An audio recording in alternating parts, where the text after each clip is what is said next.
Today's conversation is for the woman who has had that moment, maybe quietly, maybe in tears, maybe in the middle of a random Tuesday, where you realize your body has changed the rules. Your tolerance is lower, your capacity is different, and the things that used to work just don't. And maybe what makes it even harder is that nobody really hands you a map for that. They just tell you to manage it better, push through, calm down, get more sleep, try harder, be nicer, be easier, be less affected. So when I found the work of today's guest, I felt that instant, full body yes.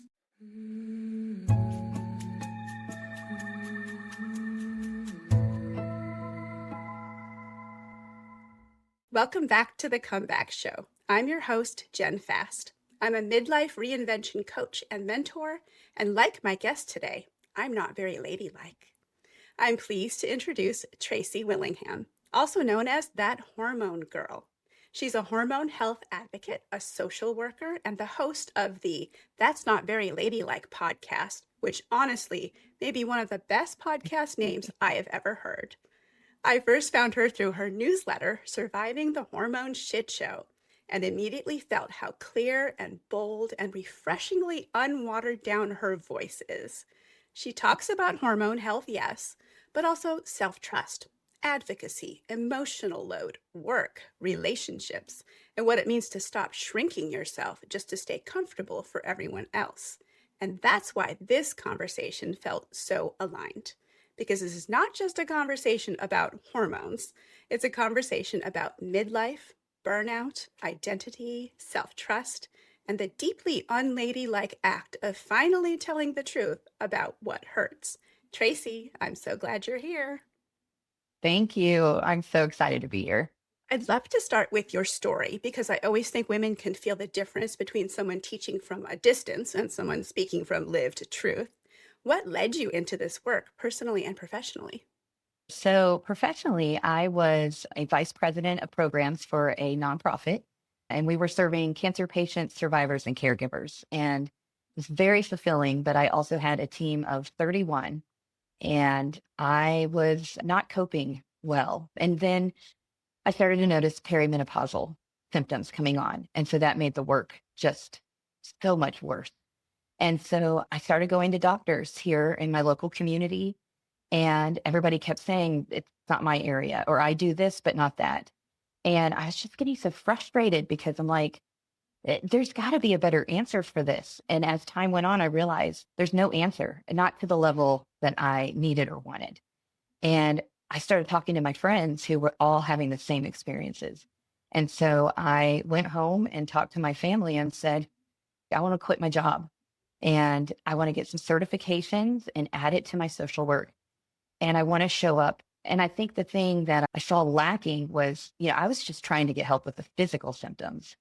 And I wasn't even able to get past that to even get into the emotional and the whole transition my life was going through. And so I quit my job, and I haven't looked back yet. I'm almost 2 years in now, and it's been the most terrifying and best experience of my life.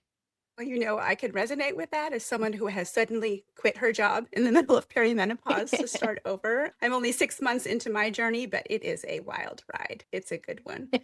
I'm always interested in the moment when someone's work becomes bigger than just information, when it becomes language and permission and relief, which is why I feel so aligned with you. One of my favorite things about your brand is that it doesn't try to make itself more palatable. It's bold on purpose. What does unladylike on purpose mean to you right now? Especially looking back at my journey. I spent 15 years in a conservative nonprofit, and I didn't realize it until I left. But so much of who I was asked to stay outside of the organization.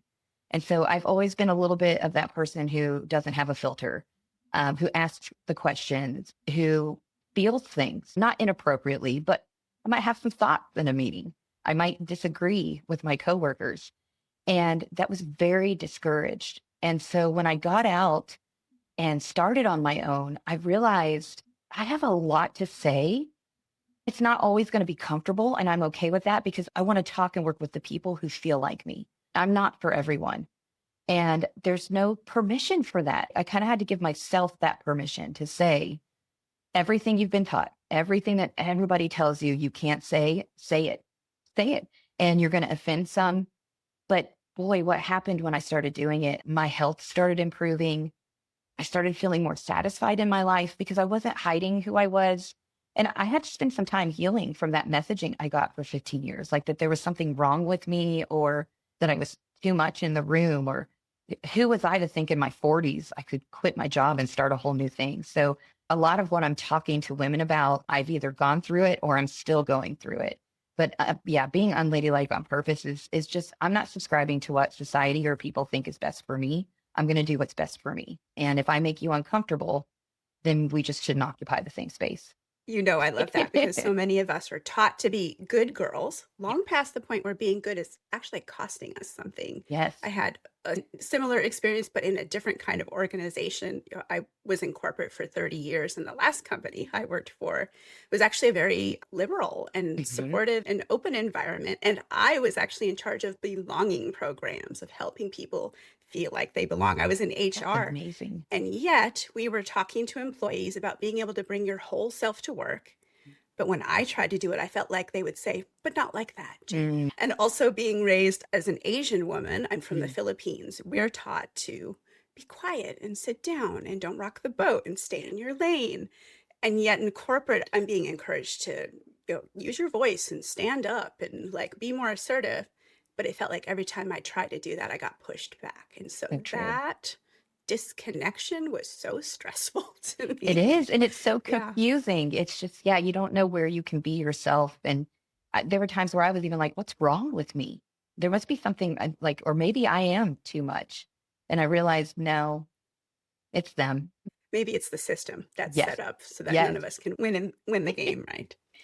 Now, when you're supporting women in this season, how do you see hormone shifts showing up beyond the physical symptoms? I'm thinking about identity, relationships, work, self-trust, all the things women often don't have language for yet.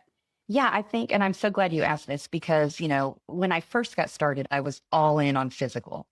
And, even as I started to heal, I realized here I am again trying to do what our healthcare system does, which is it treats people in sections and specialties. And very rarely do I feel like anywhere in our healthcare system are we looked at as a whole human being. And what's happening in my brain is linked to my gut. So as I really started to lean into also what I knew from my social work experience was that, yeah, a ton of women I knew were getting on HRT and they still were signing up for my programs and stuff. And I thought, what? You're on HRT. Why are you here? And I started to realize that was balancing and helping and addressing the estrogen and progesterone. But women were left with a lot of confusion because one of my friends is a doctor and she described it so beautifully where she was like, our hormones are kind of meant like, if you think about the animal kingdom, like we try to be sweet and pleasing and all that because we want to get the mate, we want to have offspring. And then when that goes down, you're kind of left with this, like, who is this person? And where am I at? And what's happening? And then you add in that the system and that our society doesn't talk about this. We're all supposed to be very quiet now. And if you look at some past cultures and some of our ancestry, this was the time where women in communities were their most powerful. They were sought out for their advice and their wisdom. There's a great disconnection in our society right now of, I may not be young and flashy and sexy anymore. And so who am I? And is this life that I built even what I want? And it's okay. And, I think that's what's so exciting about where I'm getting to spend my time in this space is telling women it's okay to question. It's okay to completely change your life. Whatever you want to do, this is about you. I love that you picked up on the clue that although these women were getting HRT, they were coming to you and still needing something more. There's something, a need that was not being met. And the piece that I always see when I talk to women is this piece about self-trust. Because I think so many women assume that they're getting the hormone therapy or if they're failing in some way, they're to blame for that. Why do you think women blame themselves for things that might actually be connected to more than just hormones, stress, nervous system strain, or just carrying too much? Why do we do that? Yeah, I think when I talk to some of my clients, when they say the same thing, like, why am I doing this? I always try to kind of take it a step back and say, I think this was the story, much like you said earlier. This is the story a lot of us were raised with, were told. Anytime we've seen women maybe take a step out or try to do something and it ends horribly, I think that sends a message to us a lot of the time. And then I think it's just the role that women have played in society. We are the carriers of all. We know all the information. We know everybody's feelings. We make sure everybody else is comfortable before us. And so then you get to this stage where you're like, I don't want to do that anymore. Or you're like, why hasn't anybody asked me what I want? Why hasn't anybody carried me? And especially to your point on the self trust, this might be the first time where we ask ourselves on the inside, like, how did I get here? And then I see the women just blaming themselves. Well, if I had done this or if I hadn't done this, and it's like, stop. We're closing this chapter on a story that was fed to us. And what's exciting about this new phase is we're writing the story here on till the last chapter. What do you want your story to be? But yeah, we are so good at inheriting everybody else's thoughts, concerns, and what we should and should not do. And then when you get to this point where you don't want to do that anymore, it's so confusing. Yes. And then with that blame comes a layer of shame that gets Yes. put on all of this. Not just because women feel bad, but because they feel bad and then judge themselves for needing more support, more rest, more clarity, more boundaries, more honesty. For the woman listening who knows something is off, but keeps second guessing herself, what do you most want her to understand first?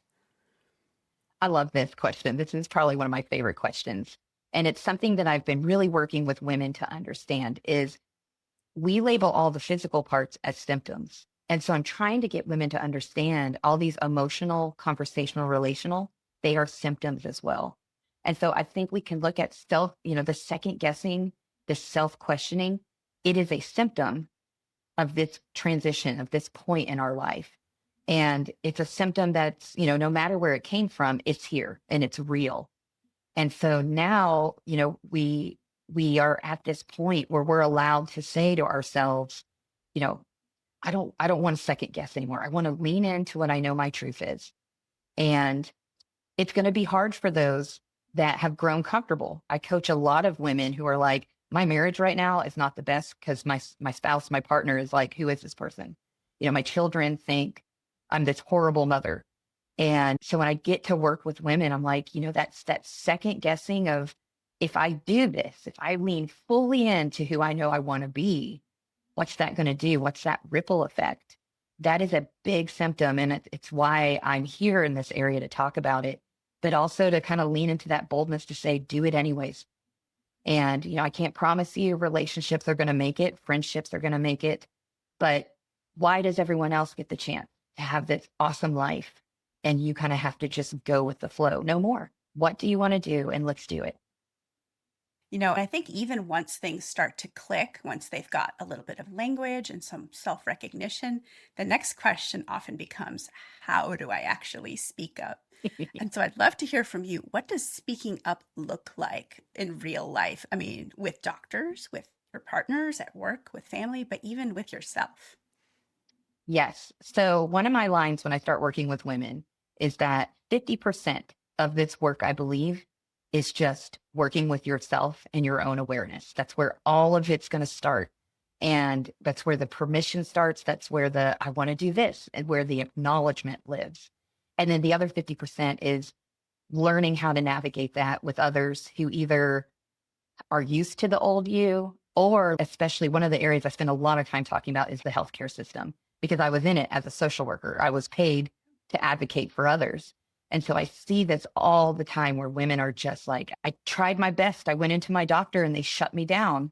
And, there's so much I can do to help. And some of this too, I think, is we're at this time where it's like, what if like 30 million of us showed up at the doctors and pushed back?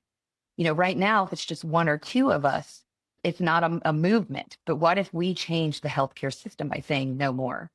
So I think also giving women the understanding and permission of what does speaking up look like for you? So, a lot of people, when I first work with them, they're like, oh my gosh, I'm not confrontation. I don't like to stand up in front of a crowd. Some of us need to be that way, and that's awesome. Some of us need to speak quietly to others, and some of us just need to speak quietly to ourselves. But whatever it looks like for you, you have to speak up. And I think a lot of that is because so much of what's living inside of us, it's got to move out of the body. And so even if it's just you in the mirror saying you're worthy of this, you can quit your job, you can end a partnership that you love and respect, but it's not meeting your needs anymore. That's 50% of the work. So yeah, speak up, but at what level is comfortable for you?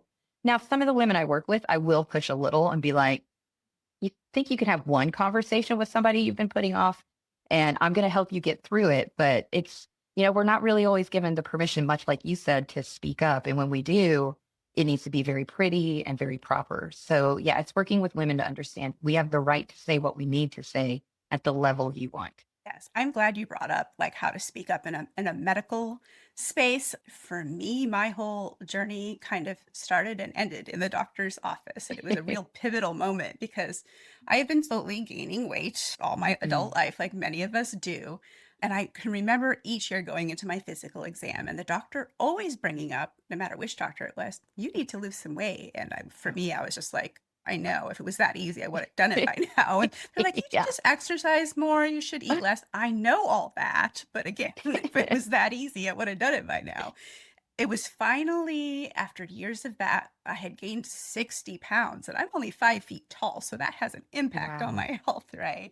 I finally went into specifically a weight loss doctor specialist, a female of the same age as me. So I feel like she really understood. And she's an endocrinologist, so she specialized in hormones and the effects. And after taking a very holistic look at my whole life and what my situation was, not just how much I weighed, but my moment in her office was she looked at me and said, Jen, with all this stacked against you, you never stood a chance. And like the light bulb went on. And I think I actually burst into tears in her office. When I settled down, I just explained like I'd never been heard and seen like that before. Yes. But I know that most women don't have that experience in the doctor's office. Yeah. For the woman who already feels dismissed in medical spaces, how can she prepare for an appointment in a way that helps her feel more grounded and organized and less likely to get brushed off when she goes in there? I love talking about this. And one of the things, there's a couple points. The first point is getting women to also understand, like, we wouldn't go to a restaurant, order food, it comes out raw with mold on it, and we wouldn't be like, okay, well, thank you. Like, we are paying for this service. Just even that mentality of understanding, like, this is your money. Like, you could have taken that copay and done something else with it. So I am here for some answers, and I'm not being too much by asking questions or maybe even gently pushing back. So that's the first one. The second one is that I think we all think, okay, I'm going to get in there, I'm going to say this, and I'm ready. And so I work with a lot of women about this is just like anything else. It's just like this podcast. You get ready for it. You think about your answers. What do I want to make sure people are hearing? It's the same thing for the appointment. It is not embarrassing to take notes. I had one client who she said, I'm not going to speak up for myself. And I said, who speaks up for you? And she said, my mom. I said, then your mom's going to the appointment with you. And you're going to prepare her for what you need to say. You're going to prepare her for the questions that you need asked. And she's going to advocate for you. So it's also teaching women, like, we've got to find the ways that you can show up in that appointment. The other thing that I'm loving about today's medical world is also what I'm encouraging women is just because we do the work doesn't mean the doctors are going to give us what we want. That's where a lot of women are frustrated. It's like, I asked for these things and I got told I'm normal and it's fine. What I make sure I do after every visit is I follow up in the portal with an email that says, I understand what we discussed in today's appointment. Here are the things that were still left unanswered for me. Here are the areas where my body is still having issues. And guess what? That becomes part of my medical record. Again, I may not get what I want that day, but it's in there, one, as proof. And some of that goes into like telling your body, I did it. I stood up for myself. I said it. And then the last thing is, we're at an epidemic in this country right now. Like, there is a doctor right now in my community that is amazing. She's functional medicine. So insurance is not an option. So it's all self-pay. And her wait list now is 8 months to get in because she's doing the work and women are getting what they need. So I think that's also the other problem I run into is that for some women, some ways to get that help, it's feasible, but a lot of women, they don't have the funding. And so it's really trying to help women move through the healthcare system we have that is so lacking, but also letting them know that even those small acts of believing in yourself, believing someone, bringing someone to who can say what needs to be said, preparing and asking those questions. One of my last conversations, a doctor said, your labs are normal. And I said, okay, well, that's wonderful. What does this mean though? Because you say it's normal and that I understand, but I still feel bad. So what does that mean? What's our next step? And you're allowed to do that. So I spend a lot of time permission giving, but I think women need to know there's a lot of steps and sometimes we're not going to get what we want, but the outcome is at least getting it out of yourself into the space, into the need for being seen and heard. I can see how hiring a coach, much like yourself, can really help turn situations of panic into preparation, and that can change your whole experience. As a coach, are there a few phrases or mindsets or ways of framing things that can help women advocate for themselves without apologizing, over explaining, or abandoning themselves halfway through the conversation? Yes. So one of my favorites, and this is from my social work days, and when I was in my social work school, I had to go through this. One of the first things I teach women is the power of silence. So it is stating what your question or need is, and then closing your mouth and counting to at least 10, maybe even 20, depending on how serious you are with your point. Because a lot of times, if the doctor doesn't respond, if our partner doesn't respond, we'll start maybe filling the space like, okay, maybe they didn't hear me. Oh, I'll re-explain it. Or let me go further. And so getting into the power of make your statement and stand in your silence. It's so uncomfortable the first few times you do it. But what I have found in that work is one, sometimes people are just processing. And if you jump back in, it takes the conversation off course. The other thing I teach women too is the right to pause a conversation. So this is not something that we always do, but being intentional that if you're getting heated, frustrated, feeling like you want to cry, the person across from you is engaging, maybe in not a very nice manner, it is okay to either say pause, but you also have to give a time. So you can't just leave it lingering in the world. So you say, I think we need to, I need to stop. Could we come back in 2 hours? Could we come back in 24 hours and try this again? Or there are some conversations where it's time to give yourself permission of this is never going to move forward. And so what do I want next from it? And then I think the last one is this word normal in the healthcare system. We have to start pushing back against it. So I teach a lot of my women to just ask questions, much like I said earlier, like, I understand you look at these things from a normal range. However, I still feel bad. So what are some other options that are available to me? And one of the things I also teach women, this is hard. And so if you need an advocate to do it for you, but is I have gotten into the habit of with a doctor when they say like, there's just nothing, I can give you some medication. I can put you on some depression meds saying, can you just add in my medical record that the things that I was asking for today were not able to be answered? Now, they may not do it, but my doctor has typed it in before and you're able to see your medical records. You have the right to always look at what's been recorded in your medical records. And that's why I love the portal. If I don't see it in there, that's when I send my email because I want a trail, because there could be a day where the insurance company, not always, but sometimes there is enough groundwork where you can say, I have asked these things this many times. Here's my medical records. So it's a lot of work and sometimes that's overwhelming, but I think it's just finding those statements, but the silence is my favorite. We've got to get used to that as women. State your need and be quiet. See, this is why I'm glad we're recording this, because I feel like I have to go back into the transcript and highlight some notes for myself, because there are things I never even thought about, which included the silence part. I'm usually very uncomfortable with silence, and I'm not the only one. But also pausing the conversation if it gets too emotionally overwhelming. I definitely could benefit from that. Bringing an advocate for you if you don't feel like you can speak for yourself, and then making sure stuff gets entered into the medical record. all stuff that I've kind of never thought about. And this is one of the things I truly appreciate about you and your work. It's not just information for information's sake, it's support women can actually use in the middle of life right now. So one of the things I'd love for you to talk about is your Speak Up membership, because it feels like such a practical extension of everything we've been talking about. Can you share what that is, who it's for, and how the AI tools and the scripting support help women in a way that feels flexible and actually usable? So I have my Speak Up membership, and really it's the membership that I was looking for 5 years ago. The place where I needed to be seen, to be heard, to ask the questions and to get the answers. And, like you said, to just that self-trust and validation. So I wrote this, but one of the things as I was writing it was, okay, I mean, some mornings I'm up at 3 a.m., but sometimes I'm actually sleeping. I can't be available at 3 a.m., but that might be the final night where a woman is like, I'm done. I need somebody to tell me what is happening. So when I wrote my AI, it is written. So it's not just like a chat GPT where you're just like, hey, what's going on with my estrogen? It is written with my training, my social work skills, all the certifications. So it's asking you the questions.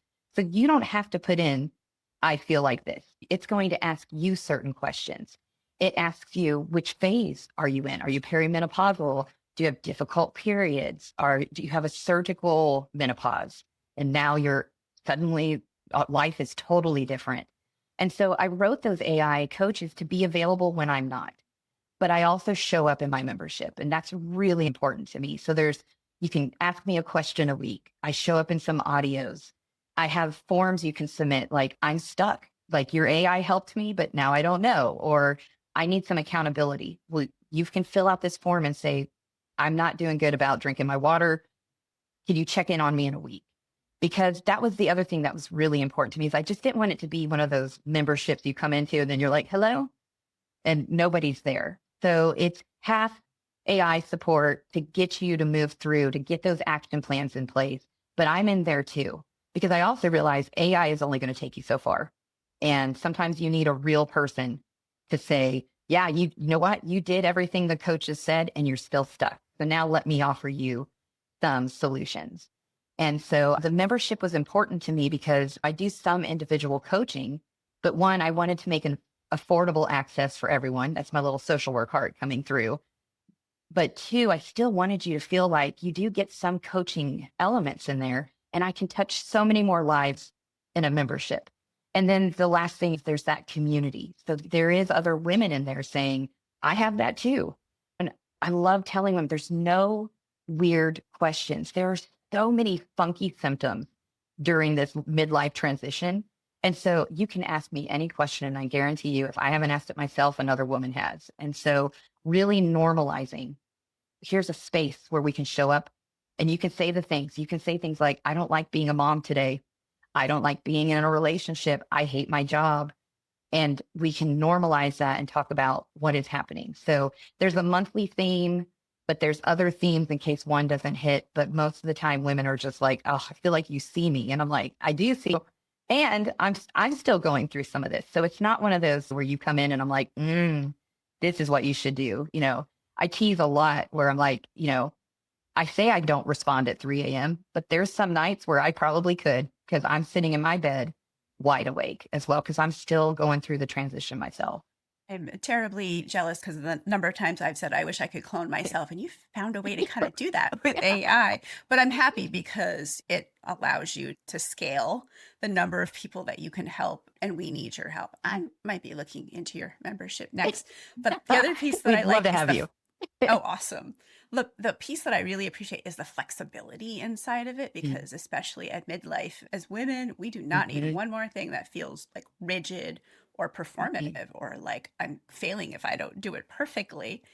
So I'm glad there's also the human element of Tracey's actually in there. And then the community of women who are going through the same thing, I know has been huge for me. I wrote my coaches from the perspective too, that it covers the physical, emotional, and in the emotional, that's where you can practice those conversations with your loved ones, your children.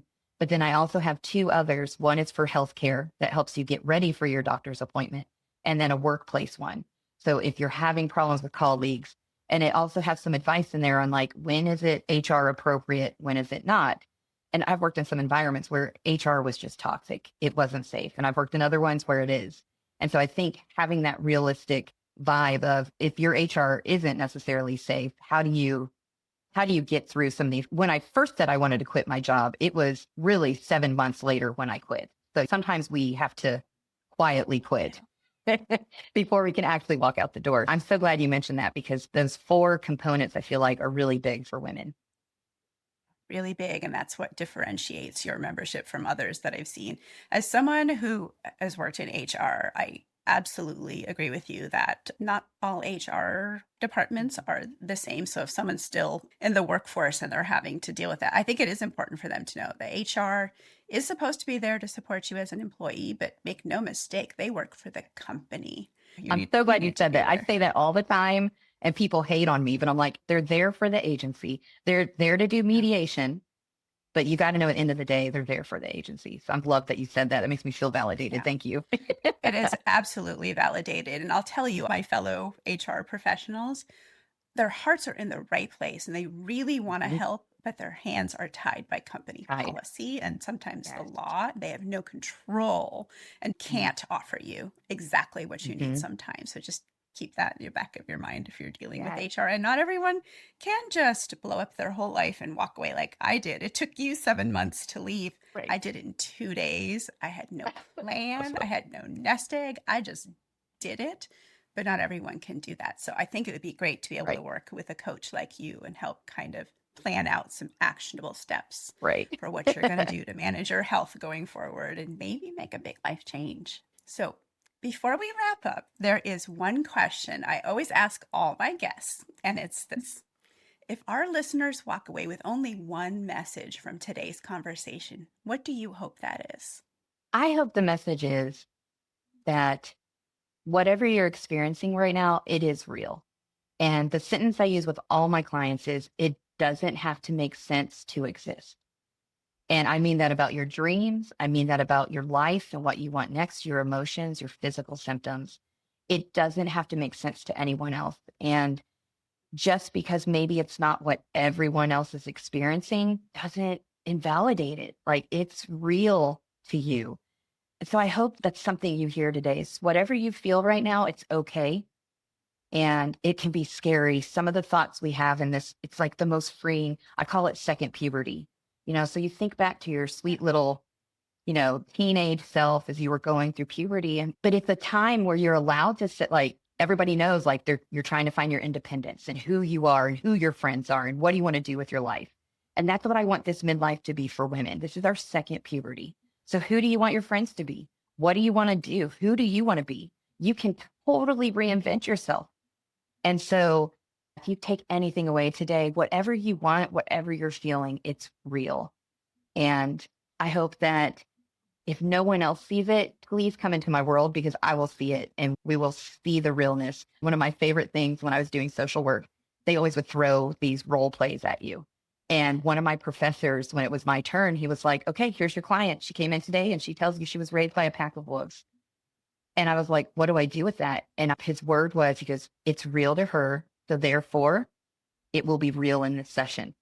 And that was probably the most monumental moment in my social work training because I thought, he's right. What's the point of telling her you're not living with wolves? Let's acknowledge where she's at. Okay, you know what? Tell me about what's going on in this pack. Who's in charge? And so I think that's for women to know, like, whatever you want to say, it's real. There's no judgment here. That's so powerful, especially in the world we're living in today, where it feels like sometimes we are completely surrounded by a pack of wolves. So that is the reality for a Absolutely. lot of us, isn't it? Thank you for that. And Tracey, thank you for being so generous with your time and your voice and your heart today. What I love about your work is that you're not just helping women understand hormones, you're helping them understand themselves with more compassion, more clarity, more language for what they've been carrying. And I think that matters so much because there's so many women walking around believing they're too sensitive or too emotional, Mm. too angry, too tired, too much. when really they may be overloaded. They've been dismissed, depleted, and trying to function inside a body that needs a different kind of support now.